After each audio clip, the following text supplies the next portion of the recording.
Halo guys, kembali lagi dengan gue Kuro guys. Seperti janji gue sebelumnya, di sini mari kita mulai bahas light novel Tanisha Taraka and Disita, atau lebih tepatnya melanjutkan cerita di animenya.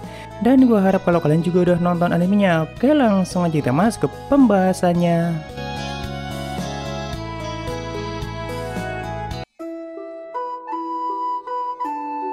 Jadi anime Tanisha Taraka and Disita yang berjumlah 12 episode itu mengadaptasi 2,5 volume atau lebih tepatnya sampai chapter 5 volume 2-nya. Dimana saat itu di endingnya Shiso, Urushi, dan Fran baru saja meninggalkan kota Lesa dan berniat untuk menuju labirin bawah tanah yang ada di kota Ulmut. Nah, untuk sampai ke kota Ulmut, mereka harus menempuh perjalanan yang cukup jauh dan melewati beberapa wilayah seperti Dars dan juga Burboro, dan bahkan mereka harus menyeberangi lautan yang sangat luas. Karena memang mereka lebih memilih jalur laut yang terbilang lebih hemat biaya dibanding jalur darat. Dan Shiso juga sekalian ingin menunjukkan lautan pada Fran yang selama ini belum pernah melihatnya. Jadi tepatnya dari kota Lesa, mereka menuju ke barat untuk sampai ke pelabuhan Dars, dan dari situ mereka akan naik kapal sampai ke Burbora. Dan dari Burbora barulah mereka menuju ke Ulmut lewat jalur darat.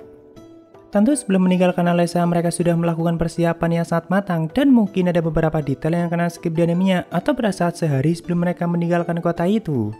Tapi intinya tetap disampaikan dengan sangat baik di episode 12-nya, jadi beberapa detail yang kena skip di animenya nanti sekalian kita bahas ke depannya aja guys. Oh ya, kalau di light novelnya Serigala Kegelapan di Summon Shiso itu diberi nama Jet, tapi lebih baik kita ikuti nama di animenya aja, yaitu Urushi.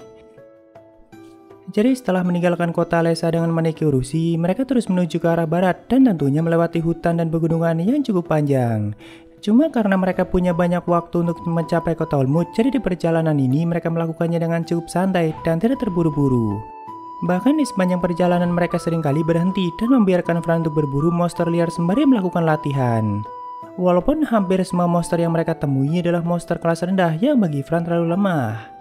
Apalagi sebelum bertemu dengan Shiso, kan Fran telah menjalani sebagian besar waktunya menjadi budak dan tidak pernah punya kesempatan untuk menikmati perjalanan seperti itu.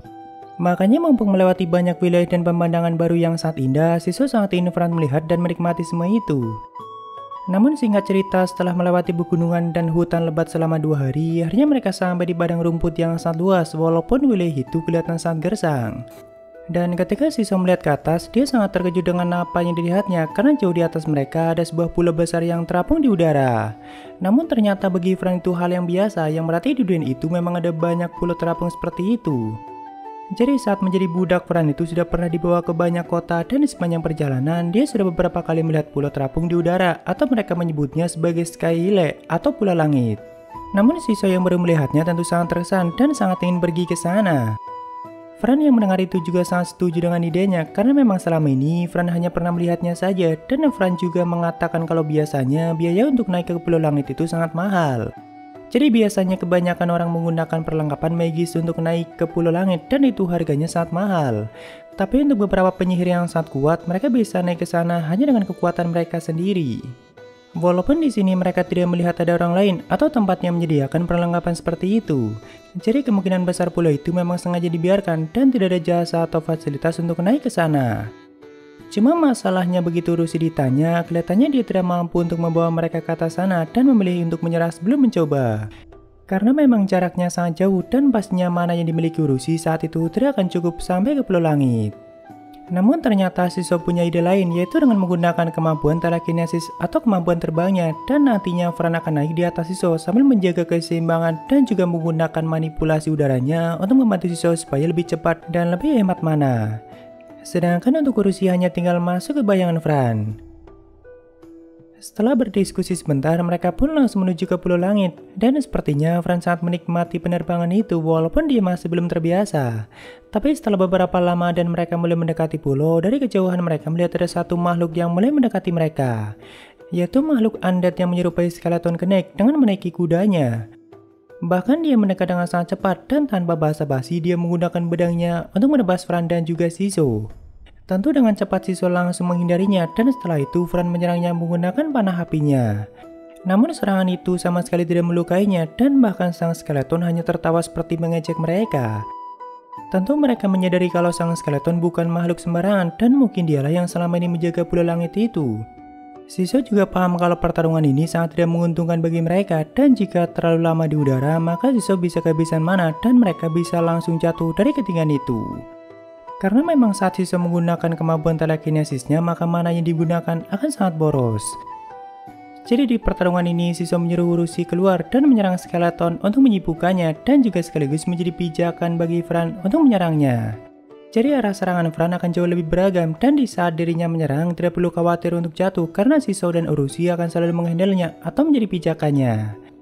Sempat terjadi bentrokan serangan yang sangat cepat dari mereka berdua, tapi setelah beberapa lama, akhirnya Fran mendapatkan celah untuk mendaratkan tebasan yang cukup telak.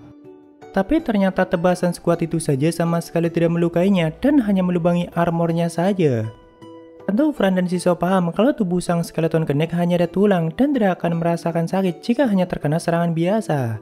Makanya Fran sengaja menunggu celah supaya bisa menebas tubuhnya langsung dengan cukup kuat. Namun ternyata tebasan sekuat itu saja masih belum bisa memberikan luka padanya dan seperti biasa dia hanya mengeluarkan tawanya yang bagi Shiso sangat menjengkelkan. Jadi memang skeleton kenek ini kekuatannya tidak main-main dan dia jauh lebih kuat dari beberapa monster kuat yang dihadapi Fran selama ini.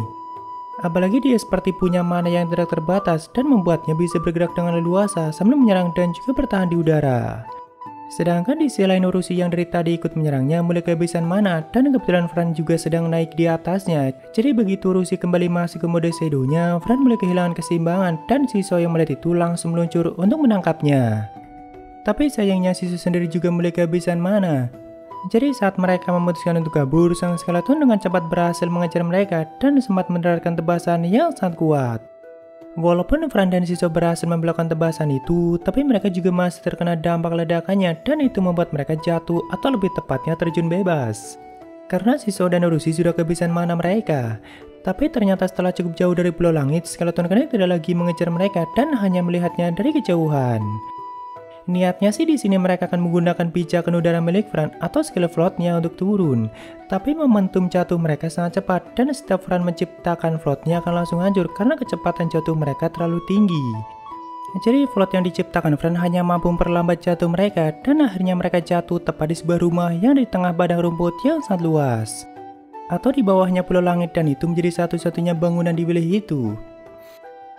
Lalu setelah mendarat dengan selamat walaupun mengalami benturan yang sangat keras, Shiso langsung mengecek situasi di sekelilingnya. Jadi mereka sampai jatuh menerobos sebuah bangunan dan di dalam bangunan itu ada banyak tanaman yang sepertinya bukan tanaman biasa. Tapi tak lama kemudian mereka mulai menyadari kehadiran seseorang dan tentu mereka langsung waspada dan juga bersiap untuk menyerang. Karena Shiso bisa melihat kalau orang yang mulai memasuki tempat itu juga makhluk skeleton. Cuma setelah skeleton itu masuk dan Fran berniat menyerangnya, dia malah ketakutan dan memohon untuk jangan dibunuh sambil mengatakan banyak hal yang sebenarnya cukup lucu guys. Tentu Fran dan Urushi langsung menghentikan serangan mereka. Lalu skeleton itu meyakinkan mereka kalau dirinya adalah undead yang baik dan tidak butuh waktu lama Fran dan skeleton itu saling mengenalkan diri satu sama lain. Jadi nama skeleton itu adalah Bernardo dan dia adalah undead yang diciptakan oleh seseorang dan tentunya dia berbeda dengan kebanyakan undead lain yang tidak punya kecerdasan. Setelah mendengar itu, Shiso teringat dengan cerita Amanda mengenai seseorang necromancer yang memang punya kemampuan untuk menciptakan makhluk seperti undead dari jiwa yang mereka dapatkan. Di sini Fran juga menceritakan semuanya kenapa dirinya bisa jatuh ke tempat itu dan tentu Shiso sambil mengarahkannya lewat telepati. Sedangkan Bernardo menjelaskan kalau tempat itu adalah sebuah laboratorium milik tuanya walaupun bagi Shiso tempat itu lebih seperti pertanian kecil yang sangat tertutup. Tak lama kemudian muncul satu orang lagi yang tiba-tiba mengagetkan mereka dan dia adalah tuan yang dimaksud oleh Bernardo. Karena kehadiran orang itu bahkan tidak bisa dideteksi oleh Shiso dan tiba-tiba sudah memasuki tempat itu. Dengan cukup baik orang itu mengenalkan dirinya sebagai Master of the Dead dan namaku adalah Jendovix yang hebat.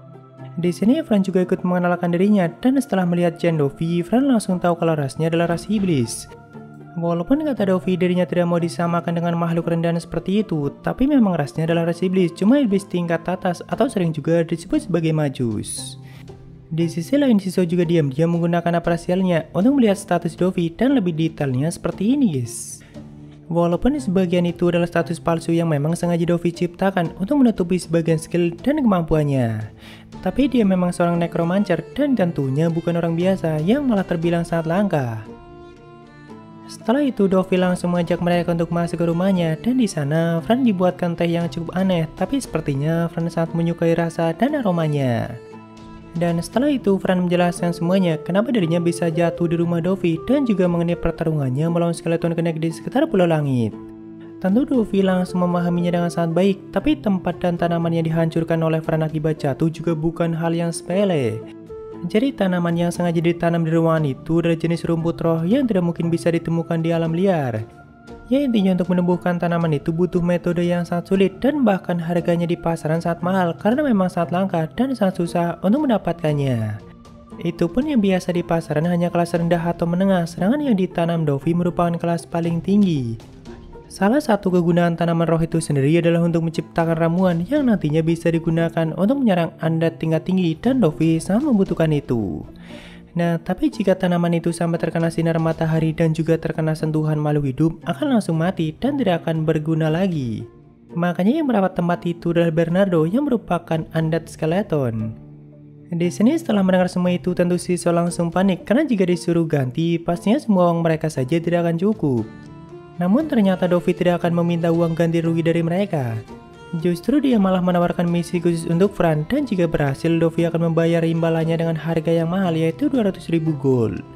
Namun Dovi sendiri juga akan ikut dalam misi itu. Tentu Dovi paham kalau Fran perlu banyak informasi mengenai misi yang akan dia jalankan karena Dovi sendiri dulunya juga merupakan seorang petualang tingkat B dan itu bukan tingkat yang bisa dicapai dengan mudah. Karena petualang tingkat A seperti Amanda itu sebenarnya sangat langka dan memang sangat kuat. Namun di sini sebelum menjelaskan misi yang akan dia jalankan, tiba-tiba Dovi menyuruh Shiso untuk memperkenalkan diri dan jangan cuma diam saja.